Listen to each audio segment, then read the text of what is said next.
Hey everybody, and welcome to Notes from the Underground. This is a podcast for people who love Jesus but have some questions about Christianity. Here at Notes, we take a microscope to some of Christianity's thornier topics and people, using a progressive theological lens and a socio-historical approach to studying the Bible. So if that sounds like you, come on in and have a seat. But buckle up, it might get bumpy.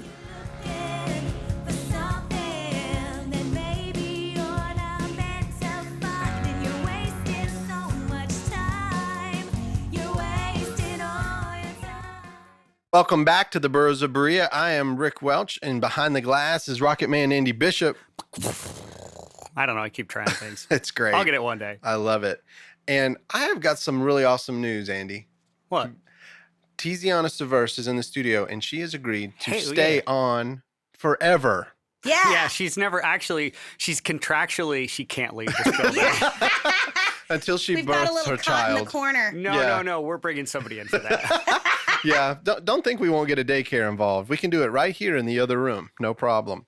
No, I'm glad you're here, Tiziana. It's been a lot of fun. I had a lot of fun with the John the Baptist. And, this one today, I'm super excited about it. And yeah, I know you're bringing a lot to the table, which I'm excited about. I have multiple books. Yes, I love it. Do you need more table space? Or are you okay? This is manageable? good. Okay. I'm trying to keep my finger in spots of books where I want to Like reference. bookmarks. If we had a piece of paper you could rip or something. Well, how about I just fold it like There old you school? go. I don't know what I'm thinking. That's right. Yeah. Just fold it so you can't resell that textbook. Yeah. Oh, I would never. I'm one of those I nerds know. that keeps all my textbooks because I Really? reference them when I'm on podcasts Yes. because I need them. Yep. I love them. I'm a How textbook could I reader. reference a textbook that I have gotten rid of? I used to read the dictionary when I was a kid. I did too. Did you really? We're so That's nobody how I knows. We're learned just the high word fiving across. tumultuous. It's so funny. It's like, I mean, if you really want to, that is nerd times 10. if you want to be able to talk, like by the time the SATs came around, I had a great vocabulary. However, I never really used it. I didn't have to use it. I guess that's the point. So by the time the SAT came around, I was ready, but I didn't do so hot. Anyway, so today we have a really cool study going on. Today we're covering Samson and Delilah. Woo! Yeah. So if you guys, most of you know the story. Mm-hmm. Most of us know the story. So that's why I wanted to ask Andy when he gets back in the studio. I hear him messing with the dogs. Cooper and Ollie. Yeah, Cooper wanted out and Ollie wanted in, but I expect that to change any minute. Yeah. So I'm curious, Andy. Tell me what you know about Samson. Do you know anything about That's him? the guy with the hair, right? Right? Yeah, that's what I know about him. What You know, else? Not to be confused with Jason Momoa, He who's also also has the guy hair. with the hair. Yeah, he's also Oh, has he hair, would be a great Samson. He would. Man, somebody please make that film. right? Seems yeah. He would be awesome. No, I mean, I vaguely remember the tale about how she cut his hair, which I always took for like some weird old thing about not letting a woman like tell you how to act or be. Like it's like this weird anti-feminist story to me, and it always kind of has been, and that's always been my take on it. Is that, That would be the Bible. And most yeah, of the that's true, right? Exactly. Yeah. Old Testament especially. Yeah. But of course, when you're a kid, you hear the story, you don't think about it. But when you're an adult, you're just like, what are they trying to say? Yeah. And so that's kind of. I think you're going to enjoy this one because the way that we think as adults and what we've heard, you're going to get a whole lot more. And it's really, and I think that it's such a simplistic story that people sort of like just gloss over it and just move on. Right. So that's why this is Notes from the Underground episode. We're going to really dig deep and try to show you the background. And Tiziana's got an excellent background when it comes to the land and the culture and all that, which is awesome because I just learned something in the studio this morning that I wanted you to get into here in a second. So the way that I think we should start this, first of all, you have to go into the book of Judges. And so it's important to know what the judges were. Yes. It's not what you think. It's not judicial, correct? No, it's not judicial. As a matter of fact, would you like me to read from the textbook that I purchased and brought to this particular podcast? Let's get some because I'm use out out of of that. nerd that reads the dictionary. Yes, Let's hear it. Okay, I called you Tessie let me just read for a this, second. The Office of Judges. Yep. All right, so this is coming from, just so y'all know, an introduction to the Old Testament. It was a book that I had to purchase and go through for my Master's of Divinity program. In pre-monarchical Israel, when there was no king in Israel, the highest authority at the tribal level was a judge. The term judge in the Bible was a different meaning than in our society, where it refers to those who preside in courts of law. While some of the biblical judges did exercise judicial functions, such as Deborah, she sat under a tree and judged Israel because she was a prophetess. Right. One of the few times, harkening back to our previous discussion, that prophets are mentioned before the monarchy. Yeah, that's right. Yeah. Presumably as interpreters of covenantal law, most of them acted principally as military leaders. Although for the Deuteronomistic historians, they were leaders of Israel in its entirety, it is more likely that they were local or tribal leaders who took on military roles in specific crises, which is something we're going to talk about with Samson. That's right. The title judge is well attested throughout the ancient Semitic world from the 2nd millennium BCE onward. It is used of human rulers at Mari in northern Mesopotamia, in Moab, in Phoenicia, and in the Phoenician country of Carthage in North Africa. Oh, So wow. it's not relegated to the Israelite community, which we have to remember, they were not isolated from their neighbors. They intermingled with their neighbors. So there was a lot of cultural overflow and a lot of what we would call in sociology, cultural cross-pollination. Right. And so when we are trying to kind of also piece together the history of Israel, it's helpful to look at what we have archaeologically of other nearby cultures because they help us understand each other. Anyway.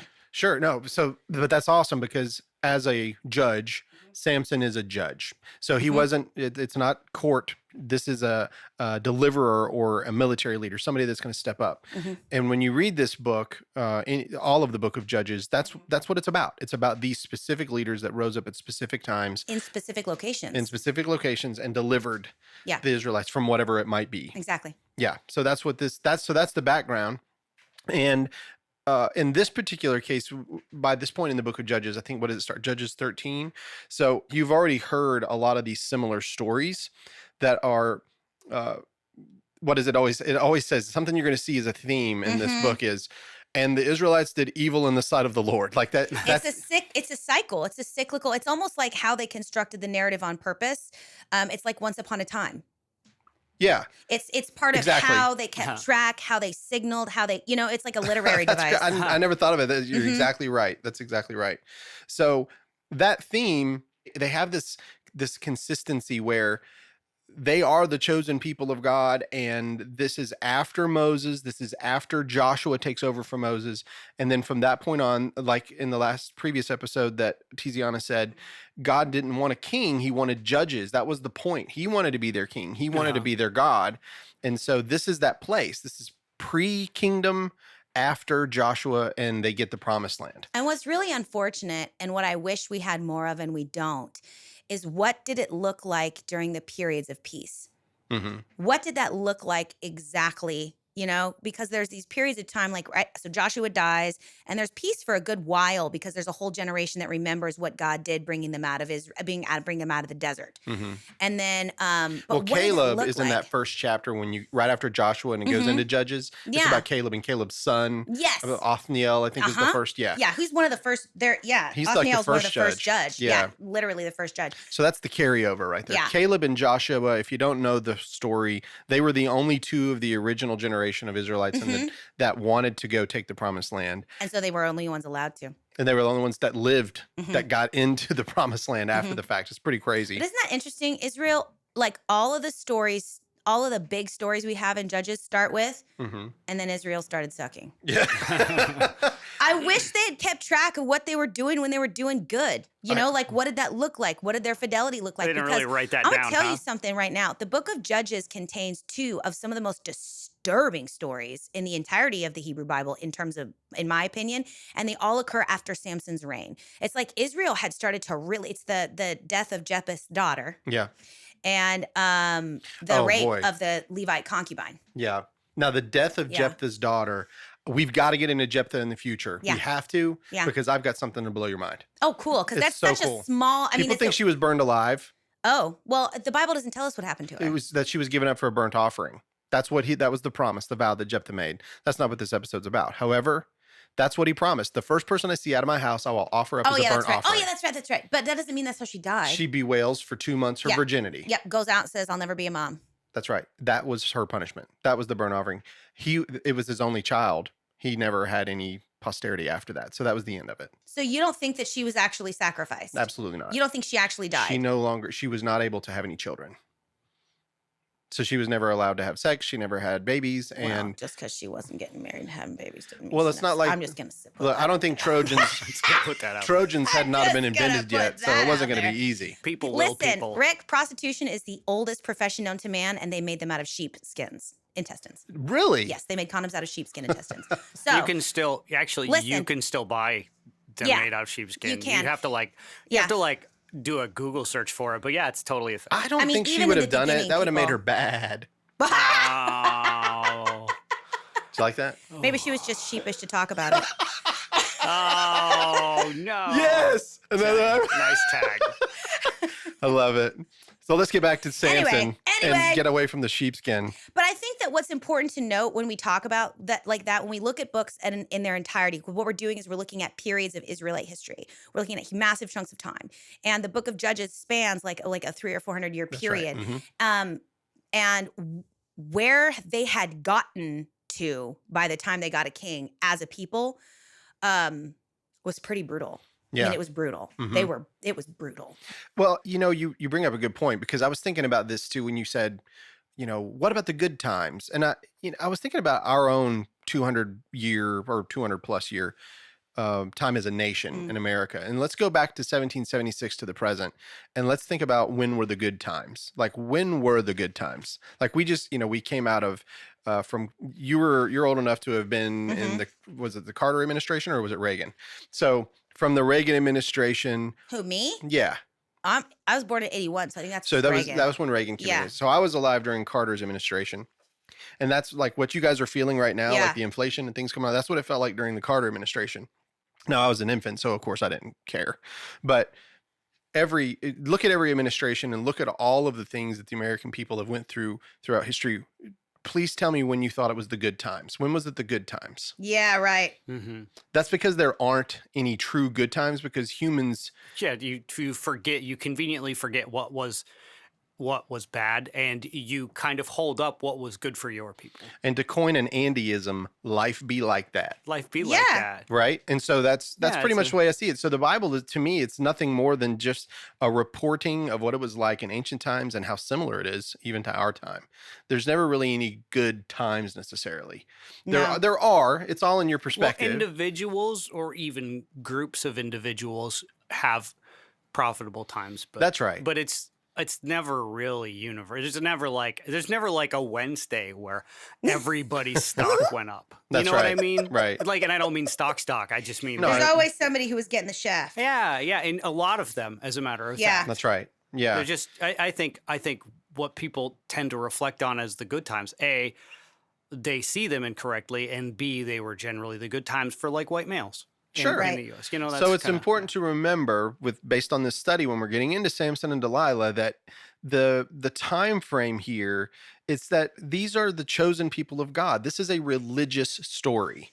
This is not a political story. It's a religious story. It's Yeah. about a people that God chose and what's going on. So when you hear things that are bad, for us, we're like, what's the big deal? But for God and those people, that was a big deal. Like, they were worshiping another God. That's a problem. This is a Yeah. religious story. So It's a religious story. That's right. We have to keep that in mind. And so, but what we are going to try to do is update it a little bit, or at least make it a little bit modern to discuss it, so you understand where they're coming from. Well, and because it's a religious story, use the information the archaeological evidence that we have to fill in the political part. Right. To fill in some more of what was going on in the, like, for example, Ezra has a way that Ezra communicates King Cyrus's edict Right. in the book of Ezra. Yes. That Israel has been released to go worship their God, the one true God, this, that, and the other. Yes. We actually have a copy of that edict that we found. Like, that's- that's actually Yes, it exists. Yes. Oh, wow. It's a stela that exists. The stelas were these large stone tablets that lots of cultures would etch important documents on, Mhm. and we've uncovered several of them. Huh. Wow. There's some stelas, and actually, the oldest stela that we've ever found in Egypt references the Hebrew people. So, like, one of the things that happens is when something exists only in the Hebrew Bible and we cannot find any archaeological evidence to support it outside the Bible, we start going, okay, so how much of that was real? Right. And how much of that did y'all just kind of embellish for the sake of your own personal history, which is a common thing many cultures do. But we have found stelas that talk about the Hebrew people. And so we know that they did have some kind of presence in Egypt at some point, right? Right. Yep. So we actually have the actual edict that was written That in Cyrus- Persia. Yeah, that Cyrus wrote, declaring that lots of people could go home and build temples to their gods. But it's interesting that when Ezra writes about it, he let the Hebrew people go home to worship the one true God. So you've got to keep that stuff in mind. Mm-hmm. You've got to keep that stuff in mind. You do. And so it's important that we have all these. Especially with this study. Especially with studies. So Yeah. extra biblical sources. And studying extra biblical sources does not discount your faith or tell you that the Bible's not true or tell you that God's not real. Right. It just helps you to understand that there are certain perspectives getting perpetuated in the story that aren't the entire story. Yeah. I know exactly where you're going with that. Yeah. And not to get too far off topic here, but that's something I would like our listeners to understand. It's like no one's trying to hurt anybody here. The whole idea is to learn, right? Mm-hmm. That's what we're trying to do. But sometimes just think about your life. So let's say you're a churchgoer. Sure. Are you just a churchgoer, or are you also a postal worker, and you're also a mother, and you're also a sister, and you're also whatever? But So somebody at that church writes a book. You know what you are? You're just the person at that church. That's right. Right. Mm-hmm. Yeah, that's exactly right. So it's important to remember that all of these people's lives, including your own, are a whole lot more complicated, more convoluted, but also beautiful and wonderful. And there's so many more aspects in life that we have to keep. So when we study and we're looking at it like this, we're trying to give you as true of a picture as we possibly can with the limited amount of brain space that I actually have. Yeah. So a limited amount of knowledge. But we're doing our best. yeah, and it's entertaining. You know, I hope it is. It's entertaining to me. And we're talking about excavating cultures that lived literally like millions of years ago. Mm-hmm. Some people are punching their mouth for saying Millions. millions. I just said literally too. Literally I said millions of millions. literally millions. When it's Well, remember, she's a process literally not theologian. millions. It's actually I'm kind of a process theologian. Yeah. I thought So that it's was actually so funny. thousands, but whatever. So it's actually literally Said millions. thousands. People were but, punching her in like, the mouth right now, like bam, right on the radio. No, That was the worst. I genuinely do try not to use literally when it's not in fact literally, but I just did the thing that I try not to do. So in any case, thousands of years ago. So what we have, it's like, and we find stuff all of the time because we're constantly like digging through the rubble to try and like find bits and pieces of things, and we'll find something we're like, oh my gosh, look at that! Like the stela from Persia that had Cyrus's edict that wasn't discovered until I don't know, like in the last 20 years, something like that. So it changes everything all of a sudden too. So like information is constantly like coming. Remember when they used to tell us that like eggs were the best thing ever for us? Remember that song? Yeah. Eggs in the middle of the day, anytime, anywhere. Was that Schoolhouse Rock or what? No, it was just some random commercial. Yeah. But they told us that eggs were like the best thing ever. And then the they're people like, wait, advertising no. eggs were like, man, these are good for you. Yeah, eat them all the time. That was it. That was like the whole thing, right? There wasn't even like a brand of eggs. It was just like eggs, good, period. good cholesterol, bad cholesterol. But then there was like eggs bad. have been at all. Right. And then it goes back. Same with orange juice. Orange juice is so good for you. It's so healthy. Blah, blah, blah. Oh, there's so much sugar in it. Don't drink it. You're going to die of cancer. Now we're like, oh, it's orange juice. It's pretty good for you. Just drink a little bit. So our information changes as information changes. Yeah. And in every one of those cases that you just said, I promise you that the egg commercials were brought by the chicken farmers and by those that process. I bet you that the orange juice was brought on by the orange growers in Florida and California. Yeah. Because they're trying to move product. People with an agenda. Of course. Well, it's not even an agenda. It's a good thing. It's business. It's capitalism. It's what you do in America. But a lot of times we're only looking at it in a one-dimensional way. We're not thinking about all of the things behind the scenes that are making it happen, right? That's how it works. That's what advertisement and marketing is, you know? I bought a Suzuki Grand Vitara because I heard that it was the number one selling car in the rest of the world. And so I thought, I'm going to get one of those. Try it. And guess what? It was the best car I've ever had. Really? Yes. Oh, that's cool. Why are you driving that rice burner, boy? And I was like, because that rice is burning good, son. Like it's burning good. The rice burns clean. You'd be surprised. Very little carbon in my emissions. Yeah. Very Well, let's little. rein this back in. I'm going to read the first verse of Judges chapter 13 to introduce us to Samson. But when we get to this one word, I'm going to let you, Tiziana, take over. Okay. Cool. And the people of Israel again did what was evil in the sight of the Lord. So the Lord gave them into the hand of the Philistines for 40 years. So tell me a little about the Philistines. Okay. So I actually loaded up my notes because I did a lot of research. So the Philistines were part of a federation of sea people that began attacking ancient Egypt and other Eastern Mediterranean civilizations during the latter part of the 13th century. I said, now I'm picturing snores. Snorks. Yeah. Yeah. Yeah. So This is a period. So this period in the 13th century was a sort of a period of political unrest in lots of places. You have the Mycenaean Empire that collapsed in Asia Minor. The Hittite Empire comes to an end, and its cities are all destroyed, etc. So the Philistines are part of a larger group of a federation, as it were, of sea people, much like the tribes of Israel were a federation of loosely banded together tribes. And they terrorized everybody, like they were messing around in Egypt. They were giving all these different people problems.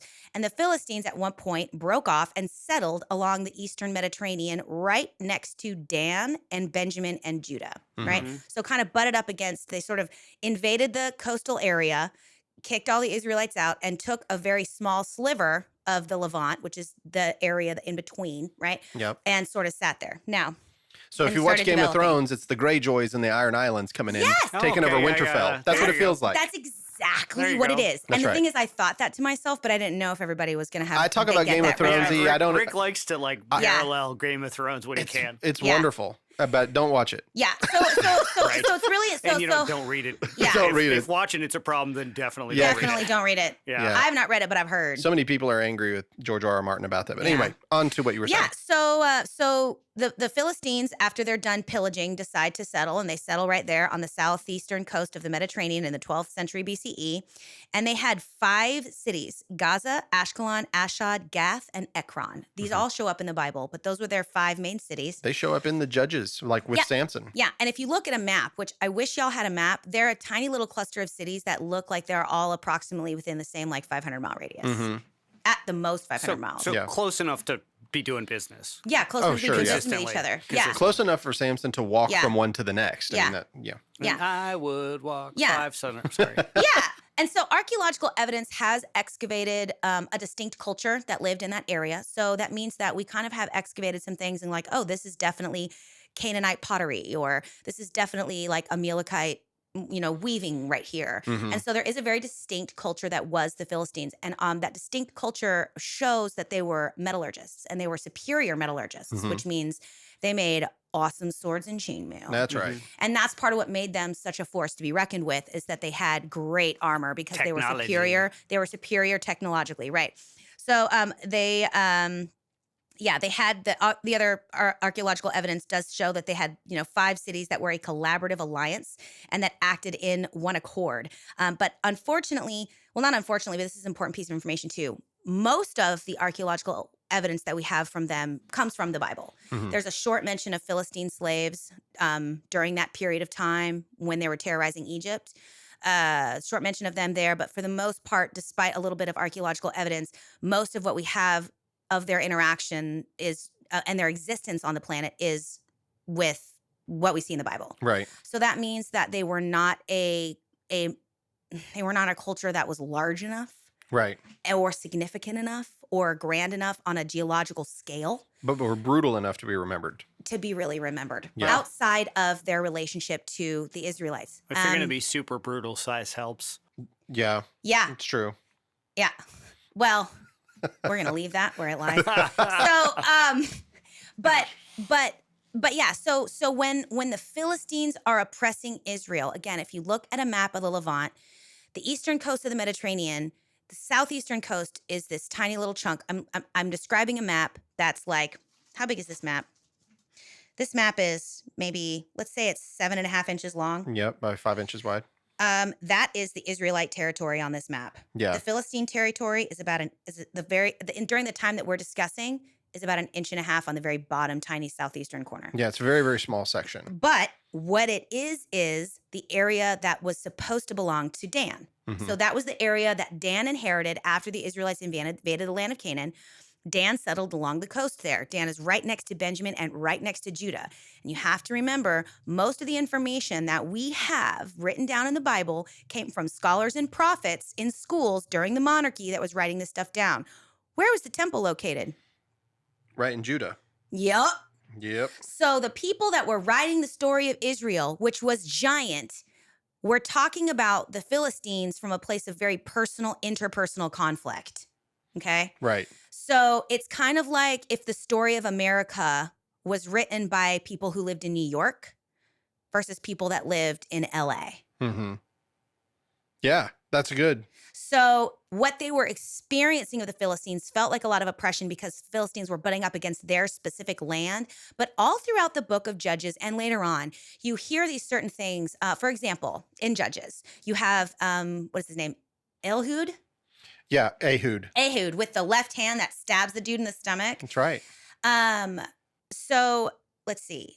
The reason he was there was because he was quote unquote paying tribute. He was bringing tribute to the king of, what was it? It was either the Amalekites or the Amorites. Yeah, it's one of the two. One of the two. He was a fat king. A fat dude. And Now he that- buried the hilt Now, into Ehud, his stomach. I want to say this. So I don't know if you guys know this, but left-handed. Yeah.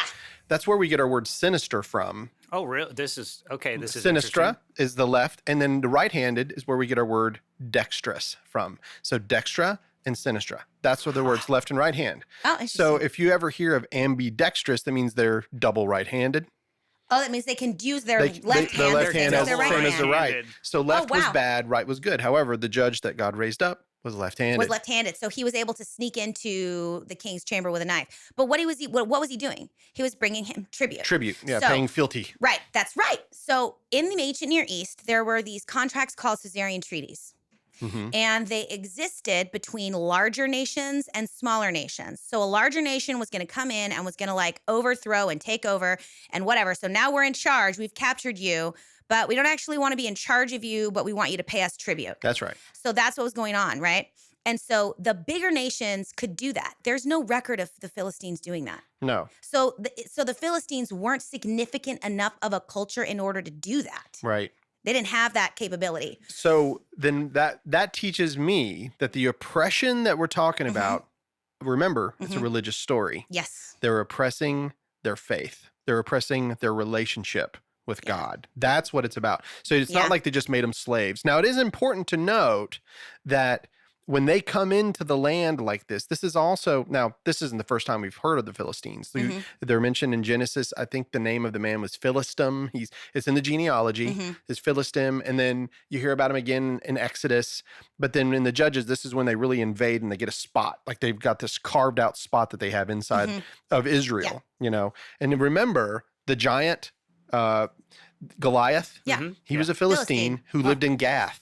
Yeah. It's one of the 5 cities that we're describing here. So this is when he, his family and all of these people, the giants, the Nephilim that we talked about, these giants that come in, they're part of this Philistine group. So I've seen beds from Civil War, and that makes me wonder if a giant in 3,000 years ago could have been like 5'4". Yeah. Good point. I have a little map here that has a little thing. I'm going to just like Philistia during this period of time Yeah.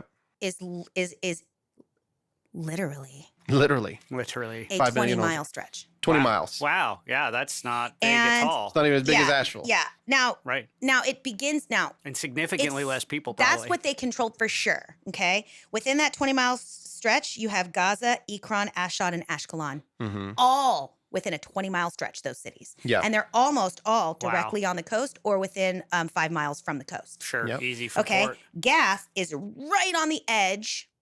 And then Timnah exists, which is the point of the story, right? That's right. Timnah exists closer inland. Timnah is about 15 miles inland and Where about is Zora 15 at? miles. Can you see Zora? Zora on there?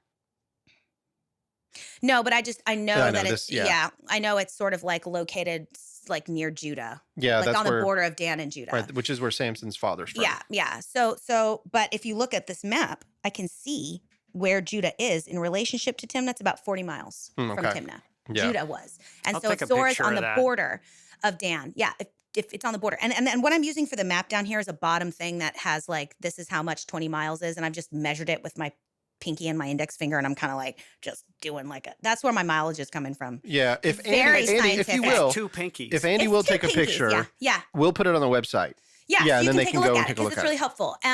It's really helpful. Now, the area that we're talking, there's 2 areas. There's the shaded area that is what the Philistine settlement was, circa 1180 to 1150, so about a 30-year period, and then from 1150 to 1050, which is a 100-year period. Right, this is It BC. expands, right? It expands a little bit. So the period of time that we're talking about, Samson's life, God raised up the Philistines. To me, that's when they started taking over, Mhm. and they were there for about 40 years. Right. So, and that's when Samson rises up and becomes a judge. That's right. So if I'm looking at this piece of map, that the little tiny blue section, that's only 20 miles wide, that was from 1180 to 1150, which is about 30 years. And then what happened? They started to expand. So 10 years of that period of time, that 40 years, about 10 years was when they're starting to expand into Judah, because it took them 100 years to capture all that land. Right. And so that last 10 years was probably what was really affecting Dan and what was really affecting Samson's parents, because that's where the tribal conflict was beginning to happen. Right. So, and then after that, they expanded even further, which is why the Bible tells us that Samson was risen up to begin pushing back against the Philistines. And you bring up a good point, because even though they weren't that big and it was a very small area, the people of Judah refused to fight them. They would not fight. Superior metallurgists. Their brains, think about it, fear, a fear of something will keep you from fighting back, of course. Absolutely. Yeah. Samson, when he comes on the scene, he is a judge, he's a deliverer. And what you're going to find out about this guy is he's literally the only man that will fight, and he does. Yeah. Huh. He's awesome. Wow. Okay. See, already we're getting into stuff, new things for me. Yeah. But so historically, if we're talking about when the Philistines originally settled and then when they started to expand, okay, because the very coast where they first settled, that's probably like 50 miles from Benjamin, from the tribe of Benjamin, the tribe of Dan, and Judah. So it took them a minute to start really affecting Zorah, which is where his family lived. Right. Okay. Which is a great segue right into it. So let's get into Judges 13, verse 2. There was a certain man of Zorah of the tribe of the Danites, whose name was Manoah, and his wife was barren and had no children. See, I always heard that Samson's dad's name was Samsonite, and that he was a really hard case. Rick just getting them in. And the angel of the Lord appeared to the woman and said to her, "Behold, you are barren and have not borne children, but you shall conceive and bear a son." You ever heard that before? Yeah, like all of the time. When you read the Bible, that's a common theme in Scripture. Whenever God does something amazing with this person, a lot of times their mother. Like you'll hear about it later in Samuel with Hannah. Oh, we heard about it with Abraham and Sarah. That's right. We hear about it with Elizabeth and Zechariah. And for John the Baptist, remember she was barren, and then John the Baptist comes on the scene. So Once upon a time, there was a barren woman. It's like it's a it's literary a theme. That's right. Yep. And the angel of the Lord appeared to the woman and said to her, "Behold, you are barren and have not borne children, but you shall conceive and bear a son. Therefore be careful and drink no wine or strong drink, and eat nothing unclean. For behold, you shall conceive and bear a son. No razor shall come upon his head, for the child shall be a Nazarite to God from the womb, and he shall begin to save Israel from the hand of the Philistines."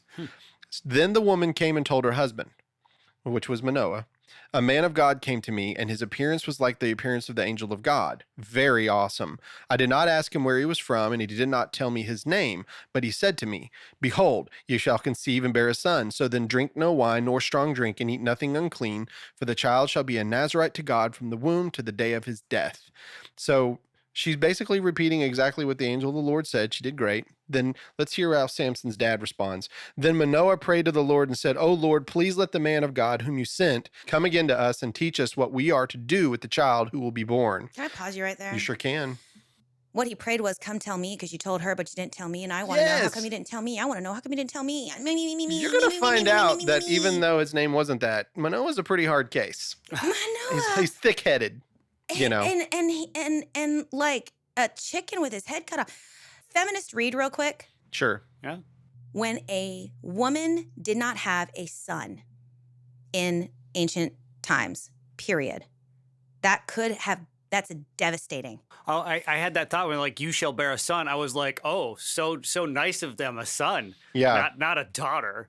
Unfortunately, because a son is strong and can till a field and can protect. Sure. Men married women when the men were old and the women were young. Mm-hmm. Men died first. And women in their elderly years were incredibly vulnerable to famine and poverty and destruction unless they had a son. Mm-hmm. Because daughters went off to their husbands' houses. Yeah. And so this theme of God appearing to barren women and giving them a son is the theme of God's ultimate desire to love, protect, and rescue. Mm-hmm. And he chooses the unique social position of women To who don't nurture have it. sons to describe his incredible love and compassion. Mm-hmm. Because to look down on a woman who doesn't have a son, God's saying, I see your future is bleak and I love you and I want to care for you. It is a uniquely feminine experience. So when she sees the angel of the interesting. Lord, that's a terrifying thing. She's Right. in Many terror. heads, maybe knives. Who knows? Right, whatever it might be. However, the news that he's bringing her is something that she is going to be absolutely elated Yeah, about. sure. Like this is great Yeah. great news for her and for her husband, but especially for her, right? And God does it when he's raising up a deliverer. Right. When God is raising up somebody and so the female, the woman, is an example of God's rescuing grace. Mm-hmm. And so God's care and concern over, and that's one of the reasons why you see so many prescriptions and rules regarding widows and orphans. Mm-hmm.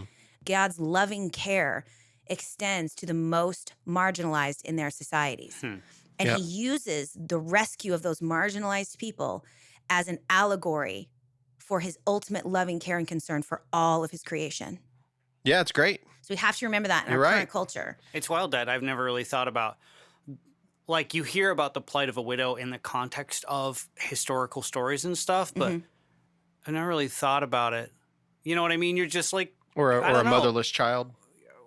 or well, more I mean that you think a little bit more, or I have, but the plight of a widow, Right. 4,000 years ago. Like, you think it's hard, but you know, in my head, it's like I don't have the context, so it's just like it's hard. Like, it's hard now, but no, it's not. It's different hard, and that's funny. That's just never occurred to me. Mm-hmm. And it still is hard. I mean, when you look at the feminization of poverty, women in their retirement years are far more likely to slip into poverty than men, because women, as a general rule, like myself, are the ones that have giant gaps in their resume and therefore in their contribution to their Social Security, because women are by far and large the ones that take time out to raise kids. Mm-hmm. Yeah. That's true. So when that time comes, you know, if the husband divorces the wife and so she no longer has access to his Social Security when he dies or whatever, women by far and large are more affected by that level of poverty, even now in a quote unquote Modern society. modern First Nation society. So take that 4,000, 5,000 years ago. Yeah. I mean, this is in the 11th century. Mhm. You know, I mean, like, so you got to stop and think about, and for me, the theme and the ways that I, as a woman, read the Bible, the way that I see God consistently demonstrating his desire to rescue all people through his desire to protect and rescue women. Mm-hmm. Yeah, and you really notice that when Christ hits the scene, like that's when you really see it. It comes to fruition because Christ is the one that he really breaks that. He was so radical. He was so radical. All right, well, so let's get back to this. So the woman ran quickly and told her husband, right? And so he had prayed and said, hey, look, man, my wife's word's not enough. Can you have this dude come talk to me? You know. And what does he do? He appears to her again. He does. That's what I'm getting ready to read. That's exactly right. And so he you know, he's asked, you know, God, please do this. And it says that then Manoah prayed. Let's start there again. Then Manoah prayed to the Lord and said, "Oh Lord, please let the man of God whom you sent come again to us and teach us what we are to do with the child who will be born." And God listened to the voice of Manoah, and the angel of God came again to the woman as she sat in the field.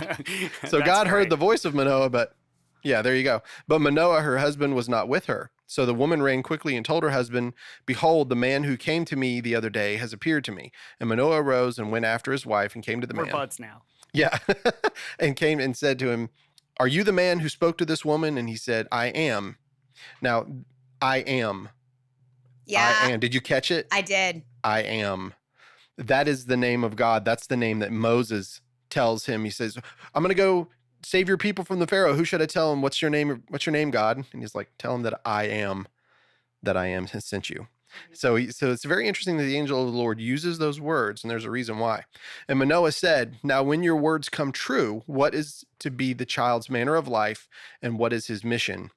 And the angel of the Lord said to Manoah, "Of all that I said to the woman, let her be careful. She may not eat of anything that comes from the vine, neither let her drink wine or strong drink or eat any unclean thing. All that I commanded her, let her observe." So he keeps bringing up this Nazirite vow. This is an important thing that's going on. I see your face. What you got? It's also significant that he consistently says, she has to do what I said. Yeah. Because in my observations, the Nazirite vow is with Samson's mother. That's exactly right. She is the one, she is starts the one vow. Who is capable of obeying and following. Now, do you want to go into what is a Nazirite vow?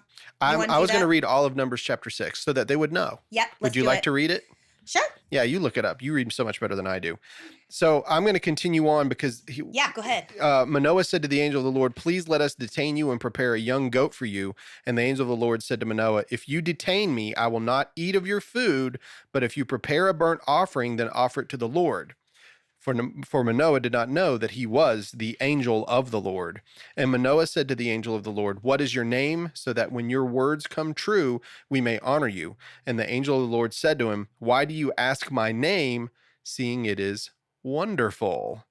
That's another key.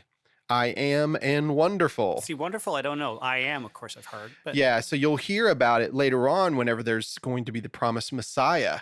And he says, Isaiah says, and his name will be Wonderful Counselor. So that word wonderful matters, right? So Manoah took the young goat and the grain offering and offered it on the rock to the Lord, to the one who works wonders. And Manoah and his wife were watching. And when the flame went up toward heaven from the altar, the angel of the Lord went up in the flame of the altar.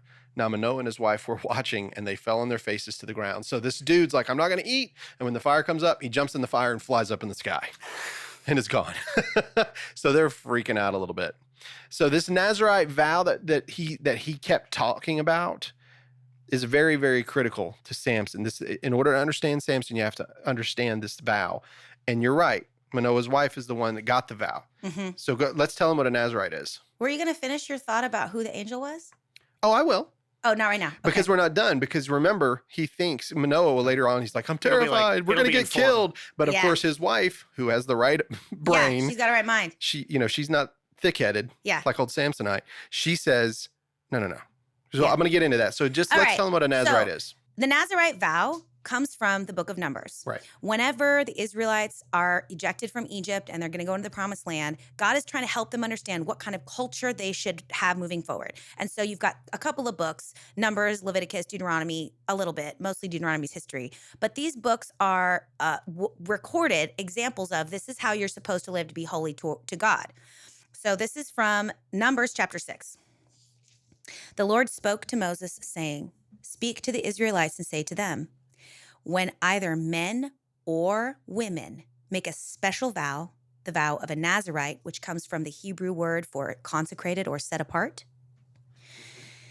to separate themselves to the Lord, they shall separate themselves from wine and strong drink. They shall drink no wine vinegar or other vinegar, and shall not drink any grape juice or eat grapes, fresh or dried. All their days as Nazirites, they shall eat nothing that is produced by the grapevine, not even the seeds or the skins. All the days of their Nazirite vow, no razor shall come upon their head, until the time is completed for which they separate themselves to the Lord. They shall be holy. They shall let the locks of the head grow long. All the days that they separate themselves to the Lord, they shall not go near a corpse. Even if their father or mother, brother or sister should die, they may not defile themselves, because their consecration to God is upon the head. All their days as Nazirites, they are holy to the Lord. If someone dies very suddenly nearby, defiling the consecrated head, so they didn't have time to get away, so couldn't help it, then they shall shave the head on the day of their cleansing. On the 7th day, they shall shave it. On the 8th day, thou shalt bring 2 turtle doves or 2 young pigeons to the priest at the entrance of the tent of meeting. And the priest shall offer one as a sin offering and the other as a burnt offering to make atonement for them, because they incurred guilt by reason of the corpse. They shall sanctify the head that same day and separate themselves to the Lord for their days as Nazirites, and bring a male lamb a year old as a guilt offering. The former time shall be void, because the consecrated head was defiled. This is the law for the Nazirites. When the time of their consecration has been completed. Do you want me to keep going what they do when they're done? No. Yeah. No, it's fine. I mean, we're good enough. We get the idea here. Like there's a lot of rules and regulations to this, but it's an important vow. And the hair was a big part of it. Yes. Because the holiness come from the head, which is interesting because if you understand anything about chakras, the crown chakra on the very top of your head signifies in Hindu culture, understanding chakras are certain energy points that have spiritual connotations. Mm-hmm. The crown chakra is your connection to God and to the divine. Oh, interesting. Never heard that. Yeah. So this crown chakra is holy, and it's like a portal to the spirit that lives in our body, that God made us that way. Mm-hmm. So the head is holy. So if they do something and defile themselves, they need to shave their head and start their vow over. Right. That's exactly right. And these vows were generally meant to be for a period of time, and they could be taken on by a man or a woman, which again, to me, as a woman, as a mom right now who's pregnant with my baby, it signifies the unique and special and powerful relationship that God has put inside of a childbearing body. Mm-hmm. That's right. To create a protective covering and to start the process of this vow. The vow was with her. That's right. And Samson, as the being growing in her body, became the beneficiary of her faithfulness to God. Right. If you think about it, think about Jesus for a minute. Jesus was able to come into the world, right? And he lived a whole life. He was tempted yet without sin. Mm-hmm. But he came through the body of a woman. Mm-hmm. Right? So we know that it was the seed of the Holy Spirit and all that, but he was able to come through the body of a woman. What does that tell you about the woman? How is sin coming into the world, correct? It's through the man. It's through the male line. Did I just cross some lines with y'all? No, you just said something, I think, Let's but hear nobody says it. Well, I mean, that's the thing, right? Like, everyone always gives Eve a hard time, Right. but she turned to Adam, who was with her. Mm-hmm. Adam was standing there the whole time, and he didn't protect her. Yeah. He didn't stand up for her. He didn't kill that snake. He said, oh, I'm going to let her go in front of me, and I'm going to watch, see what bad thing happens to her. And I've had that very same thought. And I was thinking, one thing I want to tell everybody, when you think that the world is 6,000, 7,000, 8,000 years old, whatever you want to do, that's fine. Think whatever you want, because you take the time of Adam being 900 and something years. However, Adam was eating of the tree of life, which means that he was eternal, and the garden was eternal, and God was eternal, and he walked with Adam. You do not know how long from the time that he was made until the time they ate of the fruit was. You have no idea. It's an interesting take, yeah. Because it's eternal. He could be 11 billion years old if he wants to be. If that's your belief system, then yeah, that could have been 11 billion That's years. the whole point. He was eternal in an eternal garden. We read it and we think, because we read it in 5 seconds, that it was really fast. So what you're saying is boredom is kind of what got Eve to eat the apple. Honestly, over time, it was actually deception that got her. Well, I know. I know, but you're right. Like the time. Years. After 11 billion years, Be like, F it, I'm going to try this apple. Technically speaking. Might as well. Yeah. That's funny. And who knows how many times they talked about it before that moment happened. Oh, you think that's sure. the first No, time of course that Eve not. stumbled upon the tree? It's the one thing they're not allowed to touch. There's no way they didn't talk about that. Yeah. No way they didn't talk about that. Yeah, she'd get annoyed with Adam, and she'd be like, I tell you what, you do that again, I'll go eat that goddamn apple. You watch me. Have you ever been there with like You know older what's funny? siblings or younger? He just said goddamned apple. He did. And that's true. Yes, It's the tree of the knowledge of good and exactly evil. what it was. yeah. Good job. That's exactly what it was. So, but like, have you ever been there like with a bunch of siblings? Like, so I grew up in a household of 9 kids. No, wow. Can't even And imagine. I'm young and I'm also like me. And so I was always like attempting to prove myself or whatever in the room. And so, you see something nasty on the ground. You're like, who's going to touch it? You touch it. No, you touch it. You touch it. I was always the one trying to prove myself that would do it. You know what I mean? Like, poke so-and-so. Like, I remember, this is awful, but when my granddad died. And my mom was a hairdresser. And so she prepared his body in this very loving way. It was the first time I ever saw a dead body. Everyone's like, you're going to touch it? You touch it. No, you touch it. Right? I did. You broke your Nazarite vow. I did. But I mean, the thing is it's like Adam was sitting there going, touch it. You touch it. You know what I mean? He was sitting right there. And I think Adam was directly disobeying. Thank you. And when God comes into the garden, who's he looking for? Right. Adam. That's right. God knew what they did, but who'd he go after? Mm-hmm. Adam. And then Adam's like, oh, you gave it to the woman. It's her fault. She's so feminist. I love it. such a feminist. But just hear me out on this. Hear me out on this. So, and we do need to get back to Samson, but this is good. This is good. Eve was deceived. We know the Bible says that she was deceived because of what Satan told her would be. You will not surely die. And the only reason he doesn't want you to eat is because he knows you'll be like him. Well, it just so happens that God says, now they're like us. Mm-hmm. knowing both good and evil. So what Satan says wasn't a lie. It was a lie as far as surely die, because the spiritual death was enough to separate them from God. We understand that. Their bodies lived on. However, their eyes were open. And it's like I said, we don't know how long this took. Right. Just because she ate of the fruit doesn't mean that Adam ate right away. In fact, I don't think he did right away. I think that her eyes were opened, but his weren't. And there is a time whenever their relationship, remember, the only thing that God made that was bad, that was not good, was that Adam was alone. So now they're separated because of her eyes being opened. And now he is what he is and she is what she is. And he knows, I can't be like her unless. So I'm going to directly disobey God because of my loneliness and my fear and my anxieties and all the things that I've got going on. Because of this change in our relationship, he directly disobeys in order to get to her. Interesting. Very romantic, but very bad for society. Yeah. That's a really interesting read. I like that. Anyway. And this is why it's important to hear both the feminine and masculine perspectives. You know what I'm saying? 'Cause, Sure. that's why it's important, because that actually balances out my opinion in a way that's really lovely. Thank you. Yeah, it's good. And by the time you get to Paul, I'm such a jerk, but that makes me feel better. But when you get to Paul, and Paul's like, oh, because the woman was deceived. It sounds bad, but you can't go there. You've got to give it the whole flavor and open it up, because Paul wasn't being mean to women at all. He wasn't being, by calling them the weaker vessel. We know that the women are a weaker vessel physically in most cases. I'm sorry. In the ancient time, maybe not with modern pronouns today or modern understanding of gender, but back then it was understood in their gender that most women weren't going to go out and work as hard as a man could. They didn't have the testosterone in order to do so, right? They didn't have the strength, but they were strong in their own ways. Possibly also the nutrition. I'm sure. Yeah. I mean, who knows? Like, we could go down this path forever. But anyway, let's bring it back. So now, after you've understood the Nazirite vow, which Tiziana broke when she touched her dead grandpa. Yeah. But Big time. I also shaved my head when I was 23, though, so it started over. Oh, yeah, I remember Hey! that. Man. We haven't known each other a long time, huh? Long time. That's wild. Almost 20 years, yeah. Wow. Now, if you think about this Nazirite vow, you understand that he doesn't need the grape. He can't eat a grape. This boy is not going to be able to eat a grape. Now, the mother doesn't either, but no grape, no wine, no vinegar. Cannot touch a dead corpse. Like, all of these things. You can't cut your hair. And you can't cut your hair. All of these things that are in that vow are things that are going to matter later on when you start understanding who Samson is and what's going down. Okay. So if you think that the power was in the hair, the power's not in the hair. The power's in the vow. The power's in the spirit, not in the hair. And what's the hair is a interesting- representation of it. And the That makes power sense. is in the vow.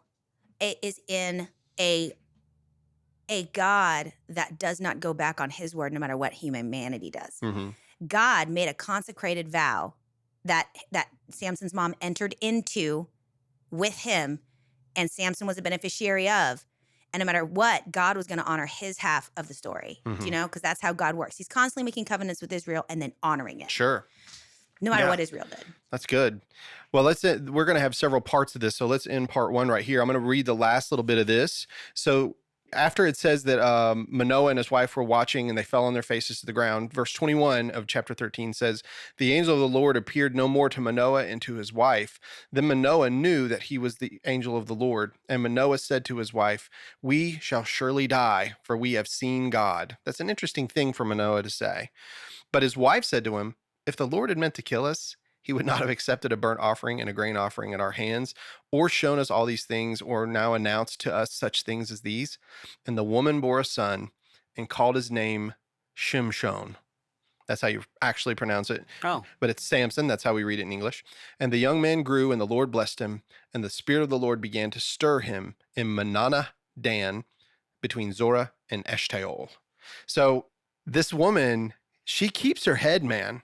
Like, Samson is successful because his mom is awesome. She is. She keeps her head.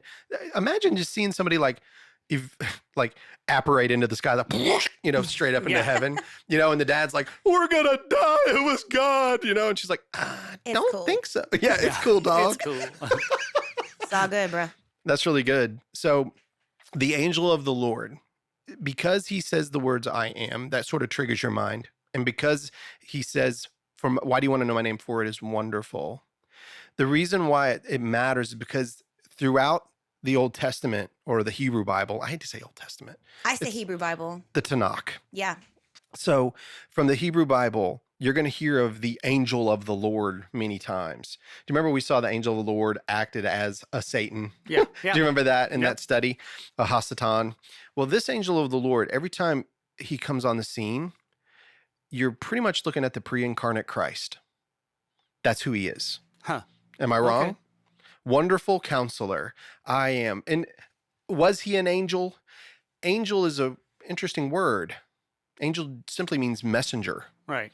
And this one looked like a man, but he was terrifying. I don't know if he was terrifying to look at or if the fact that this dude just like suddenly appears, whoosh, whoop, hello, you're barren and God's going to give you a son. That you don't see that very much. It'd be like an alien landing like right in front of you at your yard, right? Yeah. Maybe. I assume terrifying in appearance just because that's how it comes off many other places in the Bible. So I just. They always say fear not. I mean, Yeah. Yeah. So this particular angel of the Lord, although when you get into Hebrews, in the book of Hebrews, you know, he says that the son was not an angel, that he, you know what I mean? Like, so I don't see like the angel of the Lord is a unique thing. I don't think it's the same as other angels or archangels or anything. This is a unique thing, a messenger of the Lord. She thought it was a prophet. She Mhm. thought it was a dude. Right. So he looked like a dude. No, so maybe he Just did. a regular old dude. Maybe Right. he was normcore. But she was afraid. She was afraid, but he looked like a dude. Right. You know what I mean? It wasn't like Yeah, she with, wasn't like- afraid because like he had the with three multiple heads arms. Yeah. and like looked like a wheel within a wheel Okay. and all All that right. other. Right. No, okay. Yeah. If that's what it says, then there you go. Well, let's end part one right here with a joke. We're gonna do a part two. Yeah, we have to. So here it is. If I can say it right, I'm gonna try. All right. So this son turns 16 years old and he goes up to his father and he says, "Dad," he's like, "It's time." He's like, "Will you take me to the DMV?" He said, "I want to get my license so I can drive." His dad says, "Well, here's something else for you. That C average that you're carrying at school is not working for me." He's like, "So I need you to get that up to a B average. I need you to study your Bible. And for the last time, I need you to cut off all that long hair." So the boy's like, "Fine." So he goes away. A couple months, he comes back and he's like, "Dad, I've got my average up to a B and I have read the entire Bible. I want to get my license." He was like, "Well, that's great." He said, "I'm glad to hear about the grades. I'm glad that you've read the Bible. You still haven't cut the hair." And he said, "Well, Dad, here's why." He said, "I've been reading the Bible." And he said, "There's some very important men in that Bible." He said, "Samson, he shouldn't shave his hair because he didn't have the strength." And he's like, "And in the New Testament, John the Baptist, the guy that introduced Jesus into the world, he never let a razor touch his head. So in my opinion, I should have long hair." And so the dad says to him, "Well, son, I can understand that you've got a lot of head knowledge in regard to the Bible, but you lack wisdom." I was like, "I don't get it, Dad." And he's like, "Well, if you were wise, you would realize that all of those guys back then walked everywhere they went." Wasn't that a long joke for such a That is- terrible? I know. I my was like, I had I was that like, thought in the where is middle this of it. gonna go? It's one of those really, really long jokes that just ends terribly. Yeah. It's a great yeah. dad joke. It is a great That's dad a great dad joke. Yeah. Sometimes part of the joy of a joke is making it too long, Yeah. and then just like There hanging are some of people out. those. Yep, Yeah. for sure. Norm Macdonald was wonderful at that. Yeah. You'll have to listen to his moth joke. Listen to Norm Macdonald's moth joke. It's fantastic. He was- It's like 12 minutes long but it's hilarious. Anyway, well, thanks Tiziana for being in the studio, Andy. And I just waved at Rick. yeah, we're just waving across the. Anyway, it's been a lot of fun. We'll get back into the next part of Samson when you're back in the studio. So we'll talk to you next time on the Burrows of Berea. Woo.